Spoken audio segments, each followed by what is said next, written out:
I have severally raised something, and the House has asked government to follow up. I'm glad the Minister of Health is here. Again, I want to appreciate the government chief whip. The issues we raise, she follows up. She writes, I get a copy that this matter was raised, so she writes to the relevant minister asking them to follow up. That's a good thing that should keep happening. So that then we are able to keep track. So one of those issues was about medical interns, Mr. Speaker, that I've raised severally here.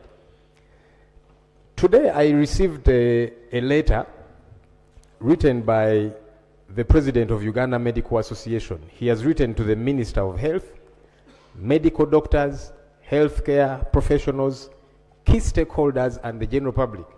So I received this letter in two capacities. As a key stakeholder, because Parliament is a key stakeholder, and as a member of the general public, because indeed I am a member of the general public. Uganda Medical Association is giving a position on the welfare of medical interns. We have asked this question again and again. Government has yet to give us a satisfactory response. So the medical professionals are, one, encouraging the interns not to show up where they have been posted. It's in this letter. And number two, they are saying if in 14 days government has not addressed the issue of facilitation of medical interns, the doctors, all the doctors, are going to carry out industrial action and lay down their tools. And they're saying throughout the industrial action, only emergency care and essential life-saving services shall remain available. I firstly want to table this letter. I don't know if the Minister of Health has gotten his copy, but me, I've gotten mine as a member of the general public, so I'm laying. The concern, Mr. Speaker, is when this issue is not being addressed by government consistently, we get a problem. Because medical interns were posted. Many have not reported to their postings. Why they're saying they don't even have transport to get them there. They need resources to rent where they'll be staying, for feeding, for transportation, because many will not be staying very close to their health facilities. And these people are saying they are not students. They are medical doctors who are now on practice for the 1 year that is mandatory. That's their argument. As I mentioned the other day, the Minister of Health was not around. He has been moving around different health facilities, sometimes in the middle of the night, 2 a.m., 3 a.m., to monitor. And who does he find at these health facilities? It is medical interns who are doing the bulk of the work. And so they're saying, government, why do you not want to value the work that they are doing? But number two, how do we expect them to go and do the heavy lifting? Sometimes they are on their postings for 48 hours non-stop. We need a response to this matter. Now I'm worried when there is a threat of industrial action by all medical workers. And I know, Mr. Speaker, it's easy to say, you medical doctors, be patriotic and report to work. But they're saying, government, be patriotic and pay them for this service. We need a response to this matter, Mr. Speaker. Thank you. This issue, yesterday I received several members raising it on both sides, even today. So when the minister was entering, that's the issue I told him at the end of matters of national importance, I'll give him a chance, he updates us. But since you've raised it now, LOP, I think the minister can respond right away.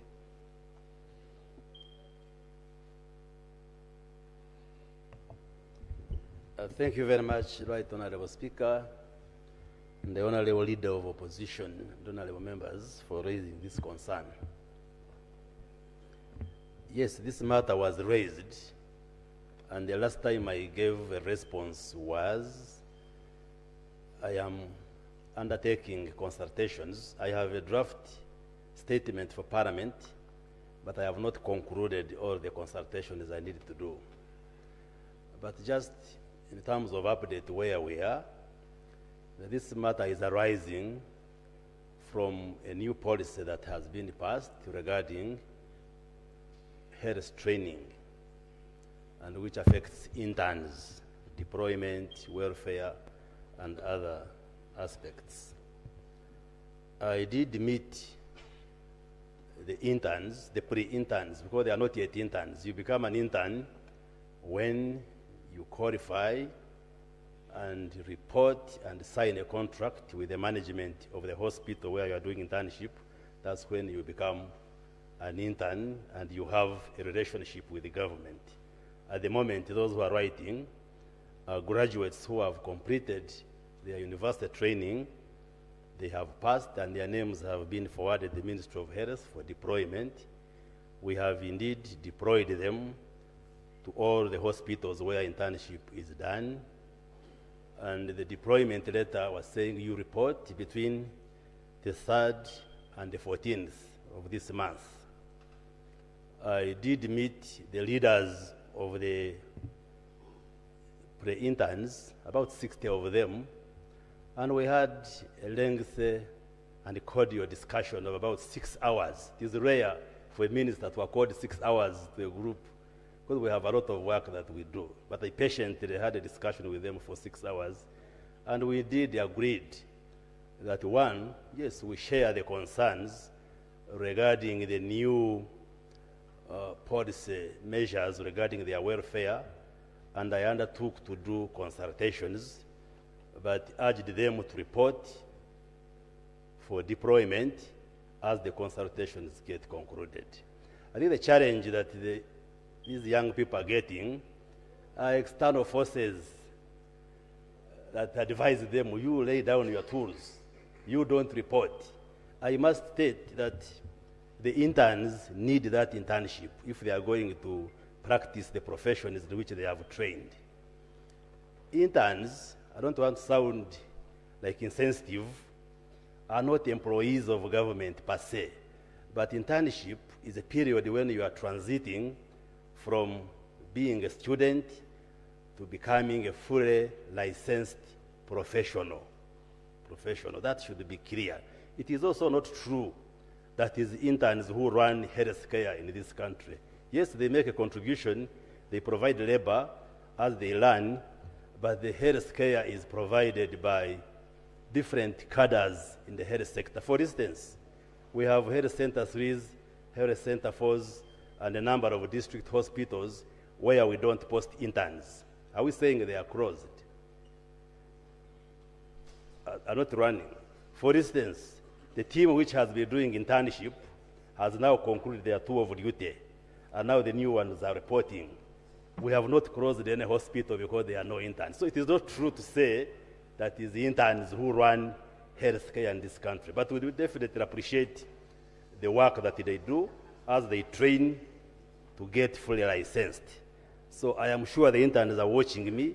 They should get that fact, that they need this internship. We have the commitment to address the concerns which they are raising. And that's why I'm asking for additional time to conclude my consultations so that I can come with the final position we are taking. Honorable, No. So, do you anticipate when you might conclude the consultation? maybe by next week I should be ready. By next week I should be ready. Procedure? But that's the position. So the deployment, Procedure. Honorable Kwizera, Eh, you've been here long enough so- to know you cannot access a microphone. so right without Honorable the permission Speaker, of the presiding officer. Right Honorable Speaker, I did guide the pre-interns that a matter where there is goodwill to listen to them, we have not condemned them, and we The auditing matters we are handling, we are about to handle, we are going to handle regional referral hospitals. Right Honorable Speaker, one of the major auditing queries that comes out are the staffing levels in these regional referral hospitals.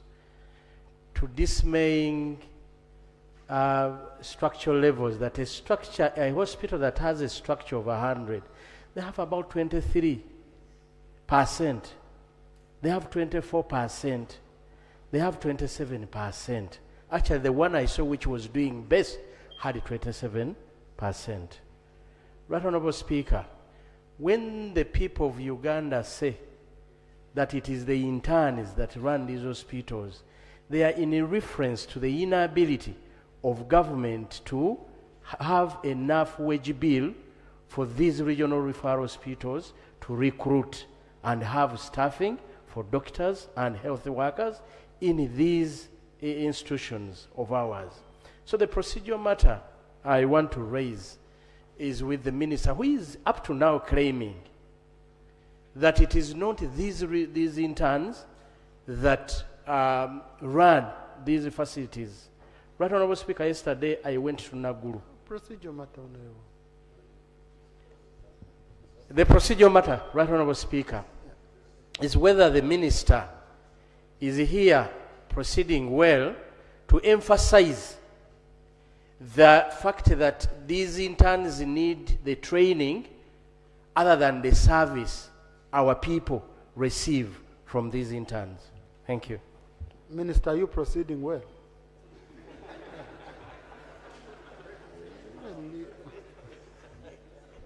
Right Honorable Speaker, I will soon be, I think the Right Honorable Prime Minister last week, when commenting on the proceeding business, she undertook that we shall bring a comprehensive paper on the delivery of medical services in this country.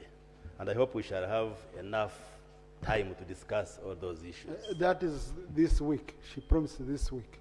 So I've been waiting for it. I have been waiting for the order paper to come out. No, but I don't have a statement. I only put on order paper, statement submitted to the clerk. Yeah, the statements, Honourable Minister, you know, you submit to the clerk, then the clerk presents to me, we look through as a team, and we say, let us put this. I don't want to put you, and then you come to apologize. Me, I'm ready. I can address you on that subject. So can I put you tomorrow, Honourable Minister? Yes. No problem. So kindly share the statement today. Share the statement even in the morning, then we put you on the order. Okay. Order paper. No problem. There are two statements. There's one for interns, then one for the comprehensive services. Comprehensive So the one for the interns, I'm concluding the consultations. Okay. The one for the comprehensive delivery of medical services, I think our offices will arrange, and tomorrow I will be set. Okay. But let me, as I conclude. Honorable Kwizera, yes. The initial, you can also touch it. I did say that the debate on interns arises from a new policy on the health training, which encompasses issues of pre-service training, that is at university and tertiary education level, but also in-service training like the internship. So there is a policy that has been passed, which when I bring the statement, we could get copies or extracts of. No, Honorable, just lay policy on table. Yes, okay? so I will bring you lay on table, then we shall distribute it electronically to members. Okay, no problem. Then the issue, I want to state, no, we should speak with evidence. There is a time some years back when interns delayed to report for about 6-7 months. And when the Ministry of Health did analysis, found that mortality rates went down in institutions, in hospitals. Yes, just hold on, yes. Yes, you see, we don't speak for the sake. Mortality rates, but the senior health workers, doctors, were available, although they overworked, but the mortality rates reduced. The meaning of that. Point of order, Honorable Zzaake. Mr. Speaker, is the minister in order to say that when the interns delayed to report to work within 6 months, that the mortality rate went down? You have said right here that we speak with evidence. Can you please table the evidence? Now, you see, you asked, you made a ruling, you did. Mr. Speaker, is he in order to say that the mortality rate reduced to that level? Give the evidence. Give the evidence. Thank you. Are you in order? Honourable Minister, you know when they put you on order, you wait for a ruling. Yes. Yeah. Now, colleagues, that becomes difficult for the Speaker to rule on. Because if the Minister has his facts, okay, based from statistics. So maybe we can ask him to expound on that, to give us more. But I hope our interns are not a danger, okay? Are not a danger to our patients and community. What I am raising on the floor is factual, because I cannot be reckless on the floor of Parliament.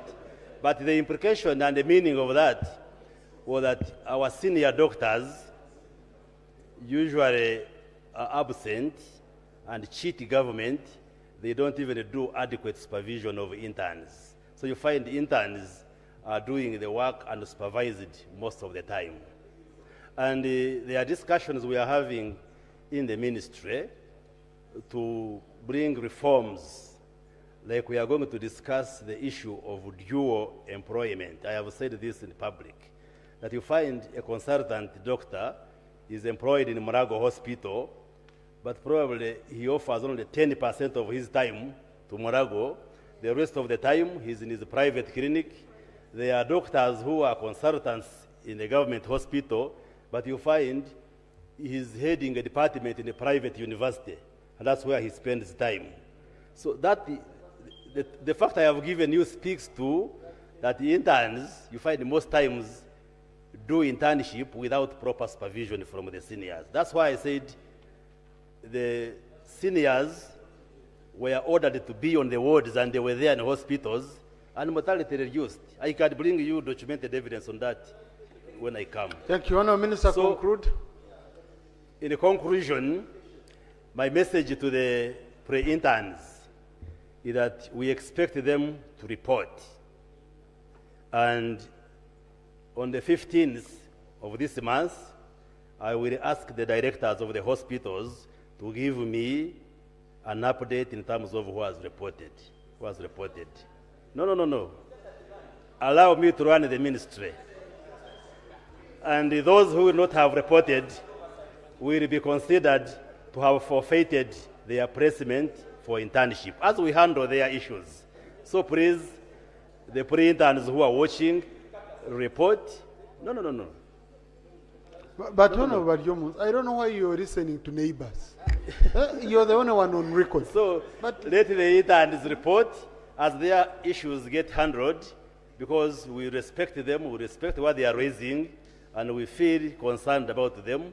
We are not resisting what they are saying, so there should be, and they should not be misled by anybody to start confrontation with the government. It will not pay for them. I thank you very much. Thank you. Now, Honourable Minister, on our side, we hope you can conclude the consultations. We hope you can conclude the consultations.